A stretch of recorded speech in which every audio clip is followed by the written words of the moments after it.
Olá, bem-vinda, bem-vindo a mais uma edição do nosso Diálogos com o MPPE, o programa de entrevistas do Ministério Público do Estado de Pernambuco, sempre aí exibido na grade Justiça e Cidadania da TV Universitária, canal 11.1, e também nas nossas redes sociais, lá no youtube.com/TVMPPE.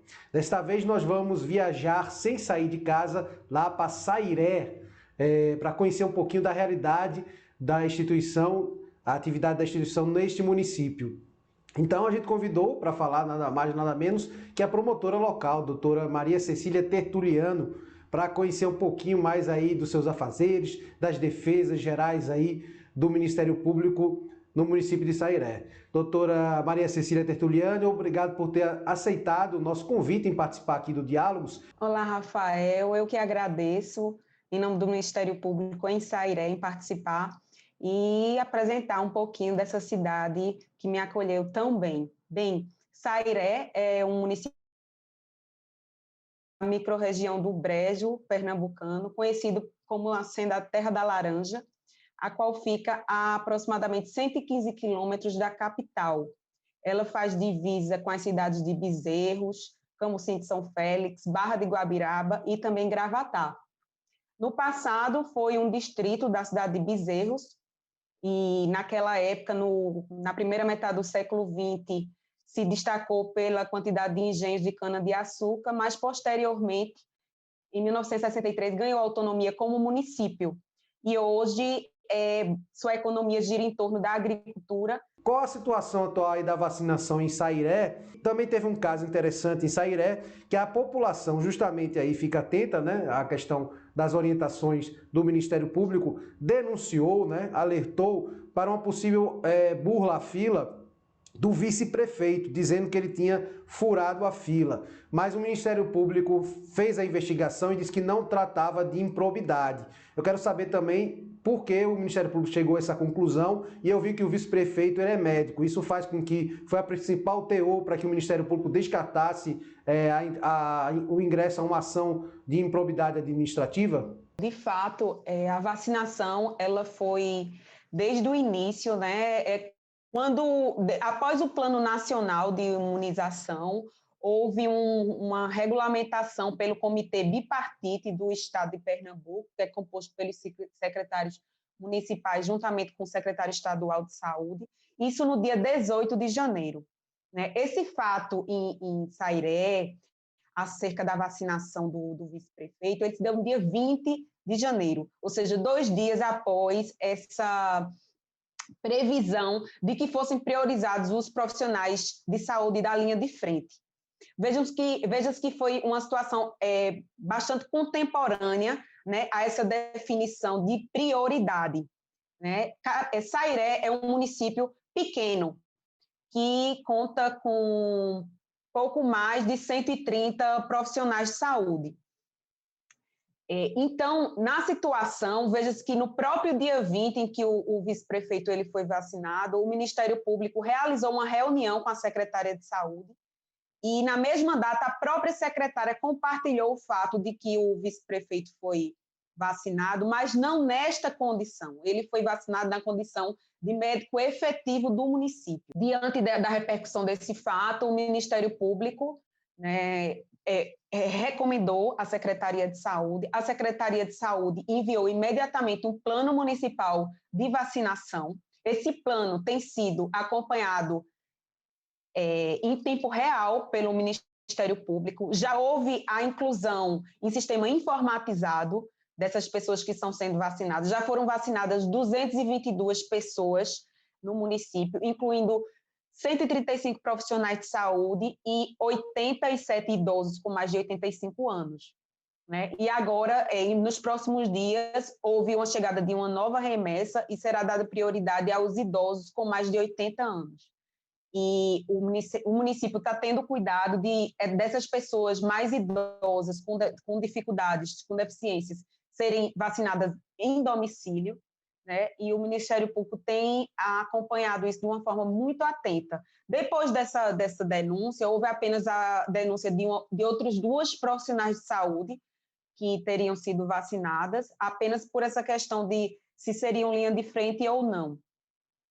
Mas o Ministério Público também apurou e buscou informações junto à Secretaria de Saúde, né? De uma forma global, o Ministério Público entende que a vacinação tem sido exitosa, né, organizada. Como é que é a realidade do Conselho Tutelar em Sairé? Assim que cheguei em Sairé, tomei a iniciativa de visitar o prédio, funciona o Conselho Tutelar local, e instaurei um procedimento específico apenas para acompanhar a estruturação e o funcionamento do Conselho Tutelar. De fato, há um material importante cedido pelo CAOP da Infância e da Juventude no Ministério Público, em que há, por exemplo, um formulário. Eu preenchi todas as condições, à época, né, do Conselho Tutelar, de funcionamento, incluindo estrutura de prédio, né, acesso aos sistemas informatizados, condições de trabalho, de transporte. Esse checklist ele foi realizado, né? Muitas ações foram desenvolvidas com base nesse checklist. Basta dizer que, à época, não havia sequer inventário dos bens, haviam muitos bens amontoados, né, no Conselho Tutelar, e os próprios conselheiros, depois dessa intervenção ministerial, realizaram esse inventário, né? Havia descarga quebrada, né, computadores sem funcionamento. O Ministério Público instou o município e esses computadores eles foram reinstalados.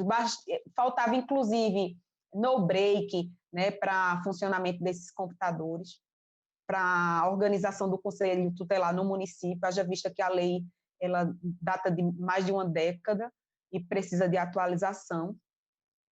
E, além disso, fora isso, o Ministério Público está acompanhando, porque o Fundo Municipal da Infância, ele existia apenas como regra de lei lá, mas não existia, de fato, um fundo com uma conta bancária específica para destinação de recursos. A gente sabe que uma das bandeiras também do Ministério Público por parte do seu CAOP Meio Ambiente é fazer a erradicação de todas as lixões no estado de Pernambuco. Inclusive tem até como incentivo acordos de não persecução penal nessa seara também, para que os gestores municipais corram atrás de realmente tirar, né, não serem processados criminalmente e erradicar os seus lixões. E lá no ano de 2013, Sairé foi referência para os demais municípios do estado, aderindo ao projeto Sairé Cidade Saudável, criado para o município pela Universidade de Viçosa, no estado de Minas Gerais. Na época, a prefeitura conseguiu um investimento de 1,5 milhão de reais com uma empresa que tem sede na Holanda. E Sairé recebia cerca de 40 mil reais por mês através do ICMS ecológico. Eu queria saber como é que está a questão da educação atual ambiental aí dos moradores em Sairé e se de fato esse projeto continua em curso e se é verdade, se é verídica a situação em que em Sairé existe um sítio que foi transformado em aterro sanitário justamente para não ter mais lixão. A cidade ela é repleta de lixeiras de triagem de lixo, né? É possível verificar que é uma cidade bem cuidada, que atua de forma a reciclar, né? Por exemplo, se você entrar logo depois do portal da cidade, né, há uma intervenção em que o nome de Sairé é colocado com pneus usados. Né? Há uma praça local e que há muitos pneus utilizados, e a gente sabe que esse passivo ambiental, né, de pneus usados, enfim, lixo, é um problema de todos. Né? Sairé, nesse ponto, já naquela época, por aderir a essa rede de municípios saudáveis, né, foi pioneira, né, no sentido de triar e realizar a compostagem do lixo. De fato, há uma unidade de triagem e compostagem no município, que é gerido por uma cooperativa. Essa cooperativa é organizada, ela recebe valores da prefeitura, no sentido de triar e de dar uma destinação adequada a todo esse lixo que é colhido na cidade. E foi com muita alegria que eu verifiquei que, diversamente, em outras cidades em que eu passei como promotora, Sairé já recebia o ICMS ambiental, né? Já realizava a triagem, né? E dava uma destinação adequada, né? Acabando com esses odiosos lixões que ainda existem em boa quantidade das cidades de Pernambuco. Doutor, o assunto agora é segurança pública. Eu queria que a senhora falasse, fizesse um comparativo justamente do início do ingresso aí em Sairé, na promotoria, para os dias atuais. Quanto à criminalidade em si do município, eu friso que, de fato, houve uma redução expressiva dos crimes de homicídio, né, entre 2019 e 2020, caindo de 8 para 4 homicídios, e, mais importante ainda, o decréscimo de crimes patrimoniais, uma vez que de 124 em 2019 passou para 64 em 2020. É bem verdade que a pandemia, de fato, pode ter contribuído para a redução desses números em razão das medidas sanitárias que foram tão alarmadas e dificultando até mesmo a ação criminosa de alguns agentes. Mas, por exemplo, eu queria frisar aqui que, apesar de um tanto contraditório, mas houve, ao contrário, um aumento do número de denúncias de violência doméstica. De 2019 para 2020, houve um salto de 27 para 36 casos de violência doméstica.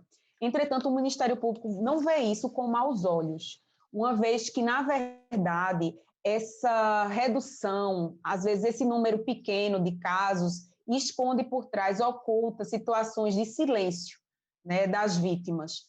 Então, em razão da existência de uma delegada à época do meu ingresso, nós pudemos participar de Conferência da Mulher na cidade, junto com toda a rede, né, de proteção.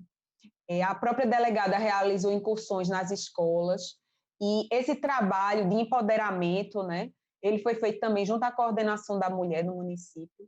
E, de fato, as vítimas de violência doméstica passaram a denunciar mais.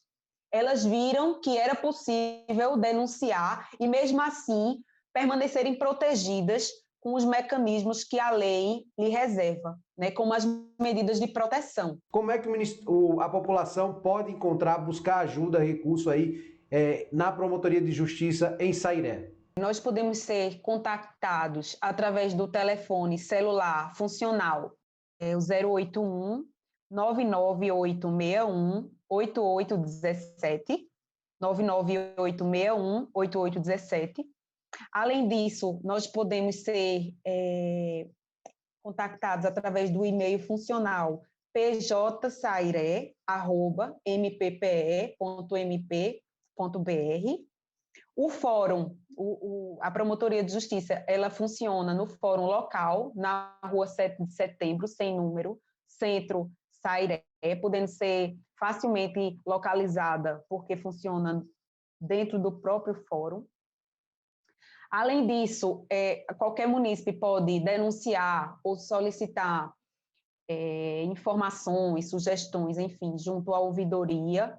Tem o sistema Audívia, que pode ser acessado através do site do MPPE, o www.mppe.mp.br.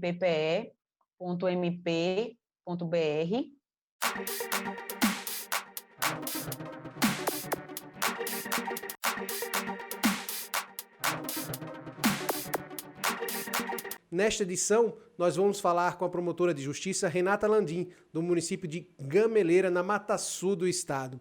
Doutora Renata, mais uma vez obrigado pela aceitação do convite, e eu já começo que a senhora apresente para quem é da capital, para quem não conhece porventura ainda Gameleira, um pouquinho da realidade do município, o que é o município de Gameleira, a população. O município de Gameleira, ele fica situado na região da Mata Sul de Pernambuco, 97 quilômetros aproximadamente da capital Recife.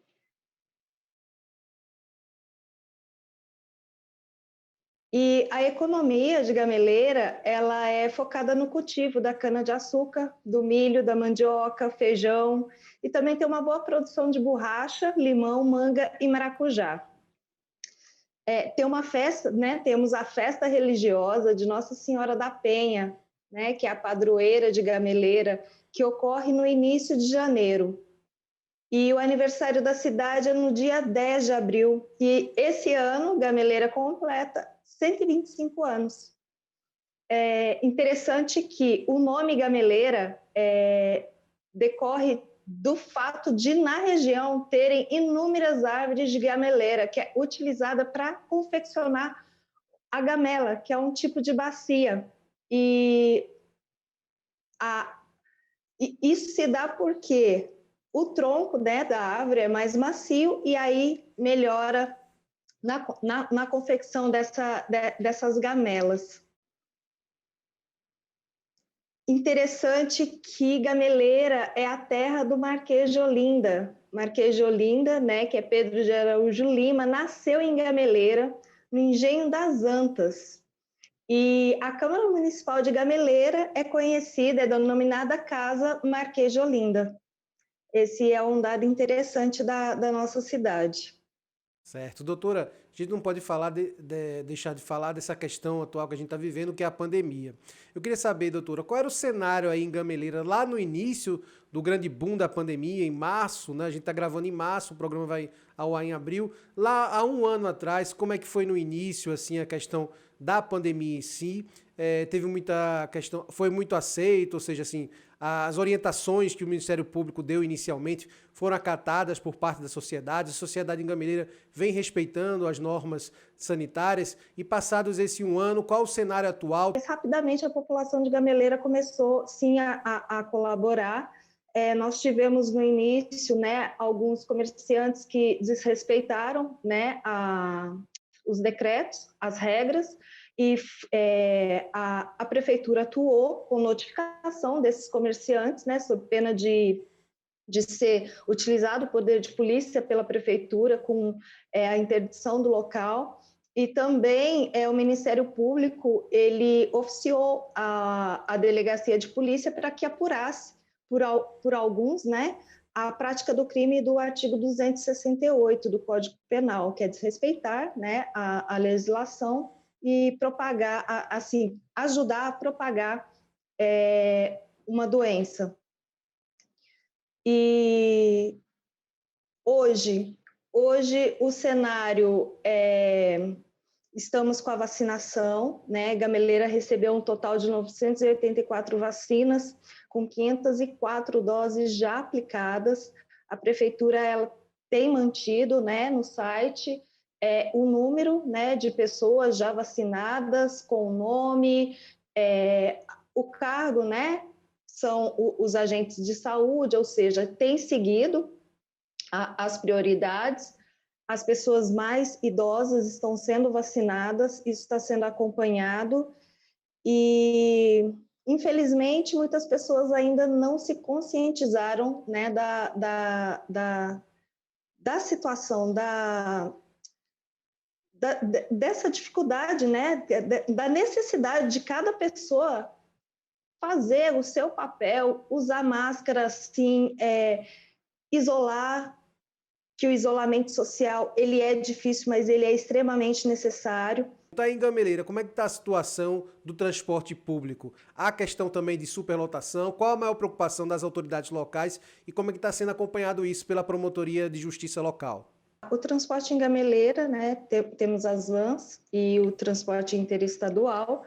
É feita orientação, né, como em todo o estado, para que as pessoas utilizem máscara e cada higienize, né, com álcool gel e principalmente os motoristas, né, os donos de lotação, façam a higienização, né, da lotação do veículo, na parte interna, todas as vezes que terminar um transporte.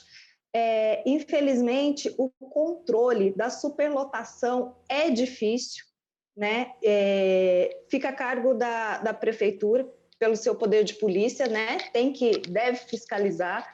e qualquer problema de superlotação, a Promotoria de Justiça está aberta para poder apurar e para poder, mas até o presente momento não tivemos maiores problemas com relação a isso na cidade de Gameleira, mas sabemos que coibir essa superlotação é algo complicado para as autoridades públicas, então a conscientização da população, e mais uma vez eu faço apelo que cada cidadão faça o seu papel, que a gente precisa da colaboração de cada um para poder realmente cumprir, né, as regras sanitárias que são necessárias para a gente vencer essa pandemia. Doutora, vamos mudar agora de assunto um pouco dessa questão da pandemia, entrar na questão relacionada às chuvas. A gente sabe que apesar do calor, mas estamos começando aí um período chuvoso no estado, que começa em março, vai até meados de junho, né?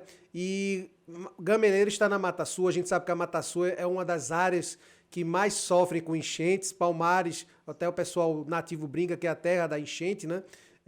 Porque vez ou outra as pessoas perdem a casa com a enchente, o rio lá transborda, então é um caos total. E, inclusive teve umas enchentes que o Ministério Público acompanhou nos anos de 2016, 2017, houve um gabinete de crise, acompanhamento todo com a Defesa Civil à época. Então, justamente tendo como gancho essa questão da preocupação com as chuvas, com as enchentes, o Ministério Público sempre, agora, desde aquela época, antes que aconteça, eu acredito que vem tendo ações junto com os poderes locais aí de prevenção. Então, pergunto para a senhora, quais as ações de prevenção? Existe, na época foi criado um gabinete de acompanhamento para desastres.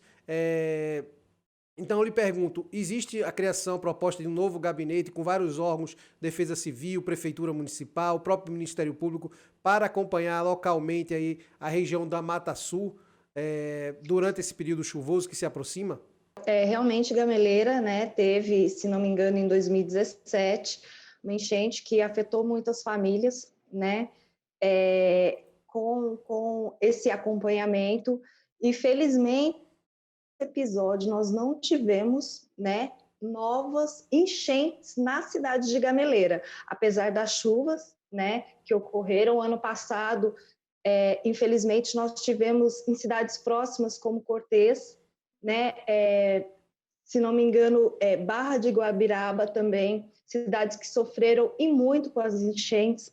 A população ribeirinha perdeu, né, assim, seus bens, tiveram que ser realojadas, mas na cidade de Gameleira nós não tivemos nenhum problema. E o Ministério Público, né, antes da chuva, com certeza vai entrar em contato com a Prefeitura Municipal já para ficar alerta e para ver se o que foi determinado lá atrás continua sendo cumprido pelas autoridades, para que não venha a acontecer novos desastres.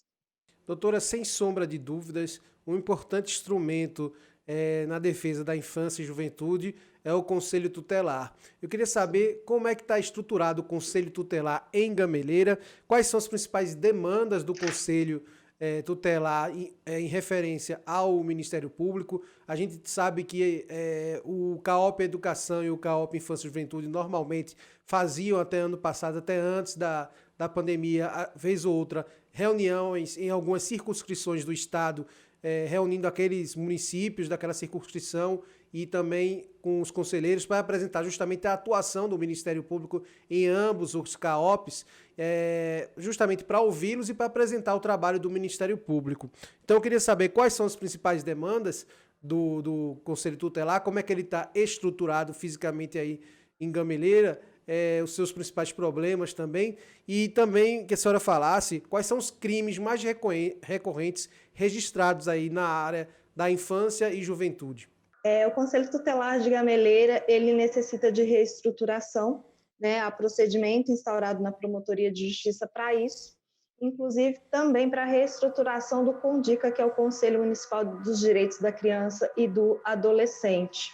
O Ministério Público acompanhou de perto, né, as eleições para o Conselho Tutelar e com a realização de reuniões, né, com os gestores municipais, candidatos. Tivemos alguns problemas à época, com a instauração também de procedimentos investigatórios, alguns já arquivados, outros ainda em andamento.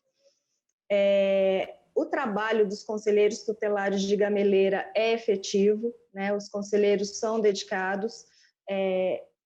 Não temos muitos registros de violência sexual na infância e juventude. No entanto, temos bastante casos de negligência dos próprios genitores, né, mas que é acompanhado pela rede, não só pelo Conselho Tutelar, mas também pela equipe do CRAS e do CRES, né, pelas psicólogas e assistentes sociais. Então, é um trabalho conjunto que é feito pelo Ministério Público, Conselho Tutelar, CRAS, CRES, e no acompanhamento dessas famílias.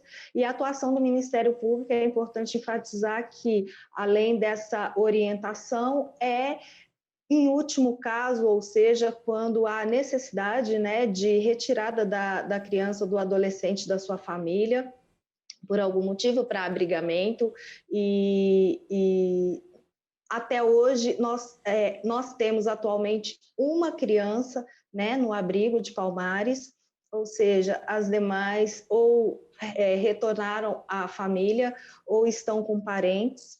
Doutora Renata Landim, promotora de justiça de Gameleira, a gente agradece mais uma vez a sua participação aqui no Diálogos com o MPPE, mas antes de a gente encerrar, eu queria justamente que a senhora passasse o serviço do Ministério Público aí em Gameleira. Quem quiser procurar, porventura, a Promotoria de Justiça, quais são os canais de comunicação? E-mails, telefones, se tiver número de WhatsApp também nesse momento em que as atividades estão suspensas, presenciais por enquanto no Ministério Público, como é que a população pode chegar até a Promotoria de Justiça em Gameleira? Rafael, a melhor forma, né, da promotoria, que é pjgameleira@mppe.mp.br. No e-mail nós verificamos todos os dias, né, as demandas. Temos também o canal, né, da ouvidoria do Ministério Público, que tudo que chega na ouvidoria é encaminhado diretamente a nós e respondido ao cidadão.